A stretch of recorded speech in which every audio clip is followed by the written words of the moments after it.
त्रिदलं त्रिगुणाकारं त्रिनेत्रं च त्रियायुधं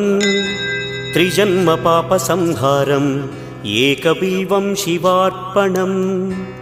त्रिशाखैः बिल्वपत्रैश्च अच्छिद्रैः कोमलैः शुभैः